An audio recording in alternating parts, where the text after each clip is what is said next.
አሁን ያለውት አርጀንቶ የሚባል ትንሽዬ ከተማ ነው።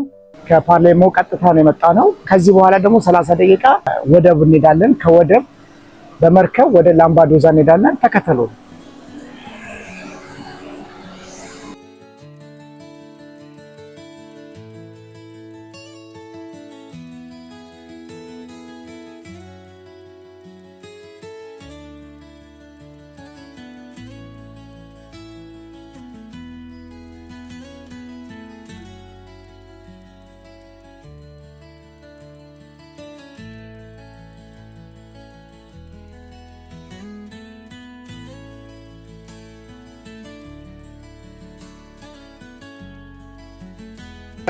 ፖርቶ ኢምቢዶርሲ ወደ ላምባዶዛ እየሄድን ነው። አሁን ያለሁት ጣሊያን ላምባዶዛ የምትባል ትንሽዬ ደሴት አካባቢ ነው ያለሁት። ከዛሬ 13 ዓመት በፊት ይህንን መሰል መንገድ በብዙ ውጣ ውረድና በብዙ መከራ አልፌ የምፈልግበት ቦታ ደርሻለሁ። በህጋዊ መንገድ ነው የመጣሁት፣ በፕሌን፣ ከዛ በኋላ በመኪና፣ ከዛ ደግሞ በመርከብ ነው ወደዚህ የመጣሁት። ከዚህ ደግሞ ወደ ጀርመን የሚገቡትን ሰዎች ስናይ ደግሞ ዋጋው እጥፍ ነው። በጣም ብዙ ዋጋ የሚያስከፍል ህይወትን እስከማጣት ከእንግዳ ጋር የመጣሁት በጣም ከፍተኛ የሆነ የማቅለሽለሽ ስሜት፣ የድካም ስሜት። ከዛ በኋላ እዚህ ከመጣም በኋላ ደግሞ መንገላታትም አጋጥሞናል። ለምሳሌ ሆቴል ቡክ አድርገን ካንስል የተደረገበት ሁኔታ ነበረ። እንደገና ሆቴል ለማግኘት ደግሞ ሌሊት ሙሉ ስንዞር አድረን በፈጣሪ እርዳታ የምንፈልገውን ሰው እዚሁ ከዚህ ሶሳይቲ የስደተኞች ጋር የሚሰሩ ሶሳይቲዎችን አገኘን። እነሱ ደግሞ ወደዚህ ሆቴል አመጡን። አብዛኛዎቹ ሰዎች ከዚህ ከስደተኞች ጋር የተያያዘ ጉዳይ ያላቸው ሰዎች ናቸው እዚህ የሚያርፉት። ዛሬ ደግሞ እንግዲህ ብዙ ነገር ይጠብቀናል ከተለያዩ ሰዎች ጋር ለመገናኘት ማለት ነው። ትላንትና ልክ ከመርከብ እንደወረድኩኝ ትልቅ መርከብ ጋራ በጣም ብዙ ስደተኞች ችምችም ብሎ ተቀምጠው አየሁን። ከዚህ በፊት በዴም ላይ ስለደረሰ ለማውቀው ብዙም አልተገረምኩበትም።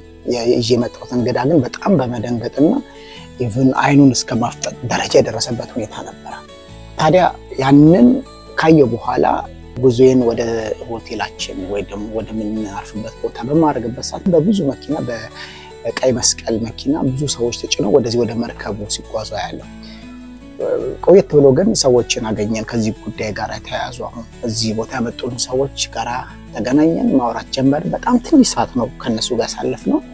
እነሱ እንደውም ያሉን ምንድነው በዚህ የሚመጡት ስደተኞች እንደመጡ ቀጥታ ከዚህ በፍጥነት ወደ ሲሲሊያ ወደሚባል ወደ ሌላ ከተማ ይላካሉ ማለት ነው። ወደዛ ከመላካቸው በፊት ከባህር እንደተያዙ የስደተኞች ጣቢያ አለ፣ ወደዛው ይቀመጣሉ። ከዛ ደግሞ በቀጥታ በመኪና ተጭነው ወደ መርከቡ ይሄዳሉ።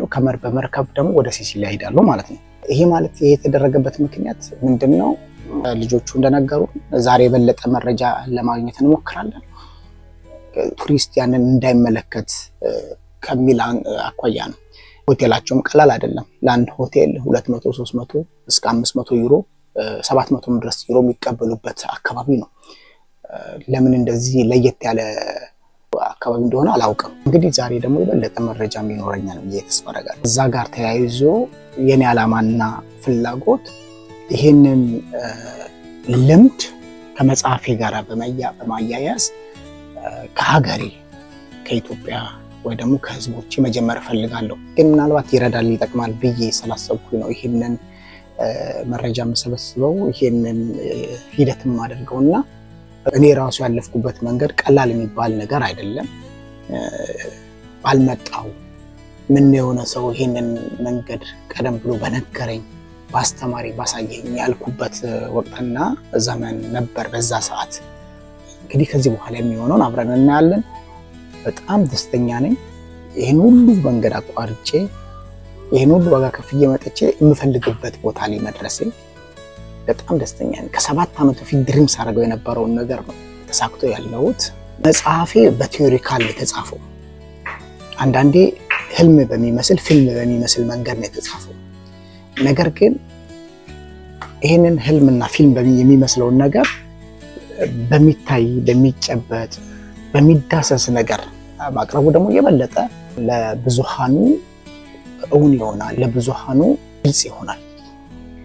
ለዛም ብዬ ነው ይህንን መንገድ የመጣሁት። ከመጽሐፌ ጋር በደንብ ያገናኘዋል። ሪሰርች ነው ማለት ነው። እንግዲህ ለሪሰርች ነው የመጣሁት። ከዚህ ቀጥሎ ያለው ደግሞ ፕራክቲካሊ ምን ይደረግ ምን ይሁን የሚለውን ነገር ከሰዎች ጋር ቁጭ ብሎ ለማውራት ለመወያየት ከዚህ ጋር የተጣመረ በደንብ መሬት የወረደ ነገር ይዞ መቅረቡ አግባብነት ስላለው ነው ይህንን ጉዞ የማደርገው ማለት ነው። በኋላ አብረን የምናየው ነው የሚሆነው።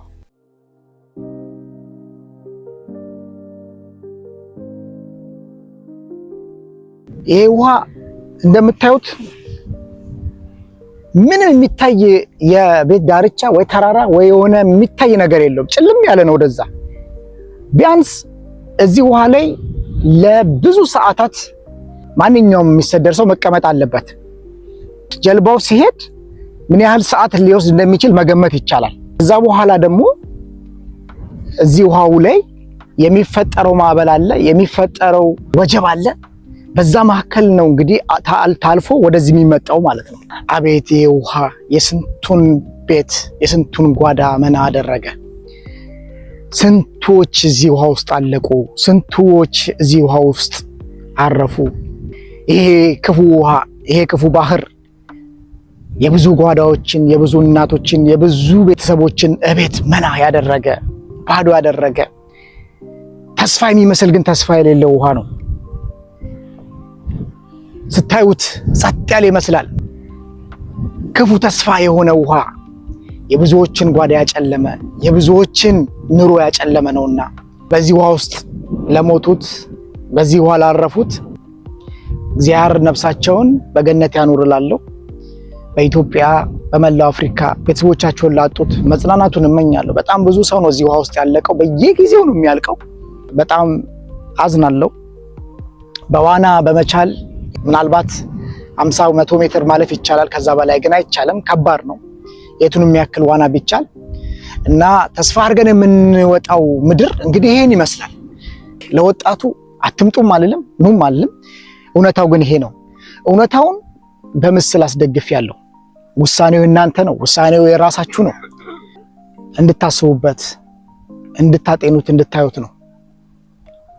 ምናልባት ሌላ አማራጭ እግር የሚረግጠው ምድር ቢኖር ቤተሰቦቻችን አግኝተው እንኳን ለመቅበር ይችላሉ። እዚህ ቦታ ላይ ግን ለመቅበር የማይቻልበት ቦታ ነውና እዚህ ውሃ ውስጥ በጣም ብዙ ወንድሞቻችን እህቶቻችን እናተናል። ለሚመጡት ደግሞ በጣም በሺዎች ለሚሰደዱት የሚጠብቀን ይሄ ነው። ከዚህ በኋላ ያለው እንደምታዩት ነው፣ ደረቅ በረሃ ነው።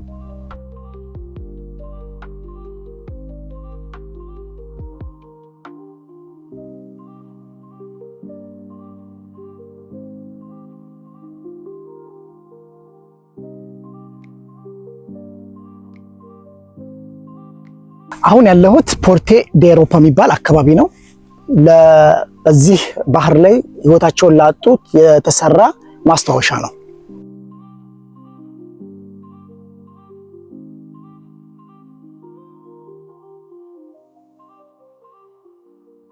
ከሊቢያ አቋርጠው የሚመጡ ሰዎች ለነሱ ምልክት እንዲሆን የተቀመጠ ነው። ይሄ የምታዩት ከለር ቢጫው ከዛ በስደተኞች ከሊቢያ ለሚመጡት ምልክት እንዲሆን ላምባዶዛ መድረሳቸው ምልክት እንዲሆን የተቀመጠ ነው ከለሩ። ይሄ ምልክት የተቀመጠበት 2008 እንደ አውሮፓን አቆጣጠር ነው። ብዙ ሰዎች እየመጡ ይጎበኙታል።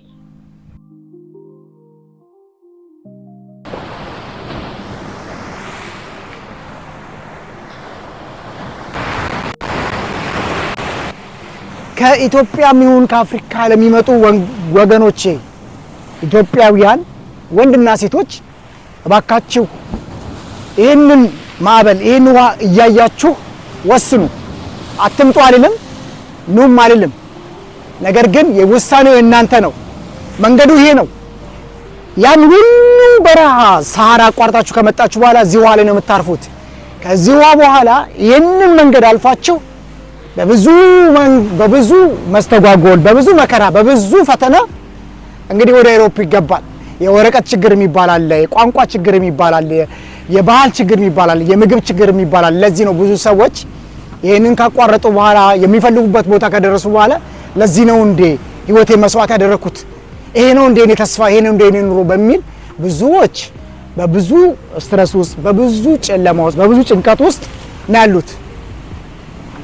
እነኚህ ወገኖቼም ያለፉበትን መንገድ ለህዝብ በማስተማር በማሳየት ህዝቦቻችን ወገኖቻችንን እንዲታደጉ እማጸናለሁ። እዚህ በኋላ የማገኛቸው ሰዎች እዚህ የሚኖሩ ብዙ መረጃ ያላቸው ሰዎችን ነው ከነሱ ጋር በመዋየት የሚሉትንም በአጠቃላይ ሰብሰብ አድርጌ ለማቅረብ እሞክራለሁ።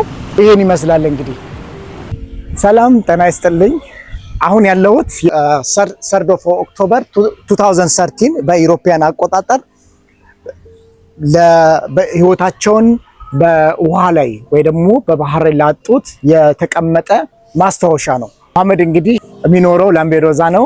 በጣም ብዙ ነገሮችን አጫውቶኛል። ከሱ ደግሞ ጥያቄ ጠይቀዋለሁ፣ የሚለኝን ደግሞ ሰማለሁ። Thank you Muhammad for bringing to us here for this information. How do you explain for this memory? So this memory, it happened 2013, 3 October 2013. The accident in the sea, Mediterranean Sea.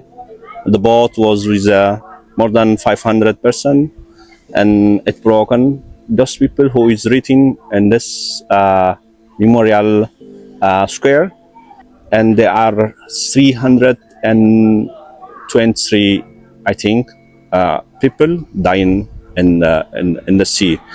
Some of them they saved them. They found the body died. And then some of them they don't survive and they didn't find them, they disappeared. And now the Italian government they make this square, and every year in 3 October they do Memorial Day. So many people, family from these people who died in the sea, they came to visit this place. It is important day. You can know what happens in Lampedusa in 3 October 2013. እነኚህ ሁሉ ወገኖቻችን ናቸው። እነኚህ ወገኖቻችን ወዲሁ አይደለም ወደ ሰው ምድር መተው ህይወታቸውን ያጡት። ሁሉም ሰው የራሱ የሆነ ጥያቄ፣ የራሱ የሆነ ችግር አለው። እዚህ ጋራ ምንም አይነት ጣት መቀሰር አንችልም። ሁላችንም እነኚህን ሰዎች ሁሌ በህሊናችን እያሰብን ለወጣቶች በተለይ ደግሞ በሊቢያ ባህር አቋርጣችሁ ለምትመጡ ወጣቶች ይህንን እያያቸው የራሳችሁን ውሳኔ እንድትወስኑ ነው። ወንድሜ በጣም ብዙ ነገር አጫወተኝ። በጣም ነው ያዘንኩት። እኔም እንደዚሁ የራሴ የሆነ ልምድ አለኝ። ሁለታችንም የራሳችን የሆነ ልምድ አለን። ሁለታችንንም የሚለያየን ነገር የለም። ሁለታችንም አበሾች ነን። የሚለየንን ነገር ወደ ጎን ትለን አንድ የሚያደርገን ነገር ላይ በጋራ በመስራት ህዝቦቻችንን እንታደግ፣ ለህዝቦቻችን እናስተምር። በመላው ዓለም ያላችሁ ኢትዮጵያኖች፣ ትውልድ ኢትዮጵያኖች ከቻላችሁ መታችሁ ይሄንን ቦታ ብትጎበኙ፣ ካልቻላችሁ ደግሞ በያላችሁበት ሆናችሁ ያሳለፋችሁትን ልምድ ያሳለፋችሁትን ህይወት ልምድ ለሰዎች በማስተማር ለዜጎቻችን በማስተማር ወጣቶች በተለይ ደግሞ እነዚህ በጣም ወጣቶች ናቸው ህይወታቸውን እንዳያጡ በቂውን የሆነ መረጃ መስጠት፣ መንገድ ላይም ደግሞ እዚህም መተው ደግሞ በየቦታው ላይ የሚቸገሩ ሰዎችን በመርዳት ዜጎቻችንን እንርዳ ለማለት ወዳለው። በመጨረሻ ማስተላለፍ የምፈልገው ከወንድሜ ጋር ብዙ ነገር አውርተናል። መለወጥ የምንችለው በአንድ ነገር ብቻ ነው። ህዝቦቻችንን በማስተማር ህዝቦቻችንን በቂ የሆነ ስልጠና በመስጠት በተለይ ለወጣቶች ተስፋ ያለው ነገር በመስጠት ተስፋ ያለው ነገር በማሳየት ይህንን ነገር መቀነስ እንችላለን። ከፊታችን አስፈሪ ዘመን እየመጣ ነው። ከፊታችን በጣም ብዙ ወጣቶች እየገሰገሱ ነው ወደዚህ ሞት፣ ወደዚህ ባህር እና እባካችሁ ምሁራን፣ የሃይማኖት አባቶች፣ በዚህ ዙሪያ ላይ ብዙ ልምድ ያላችሁ ሰዎች እባካችሁ ወጣቶችን እናድን። እባካችሁ አንድ ላይ እንሁን።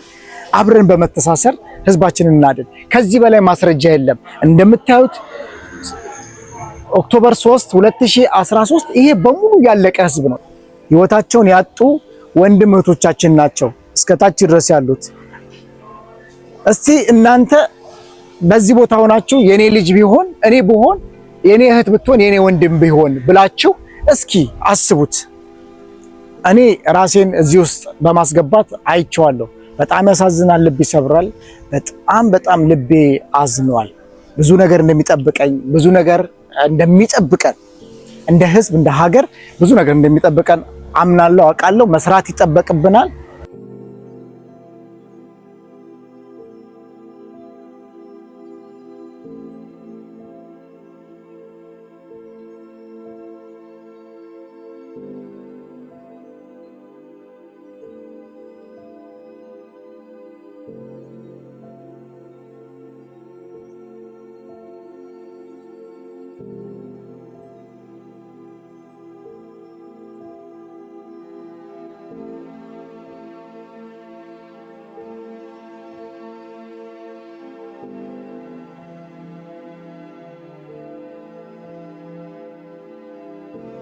በመጨረሻም የላምባዶዛ የጣሊያን ሙሉ የጣሊያን ጉዞ ጨርሼ አሁን ሮም ኤርፖርት ነው ያለሁት። እየተመለስኩ ነው ያለሁት። ሪሰርችን በሚገባ በጥሩ ሁኔታ አጠናቅቄያለሁ።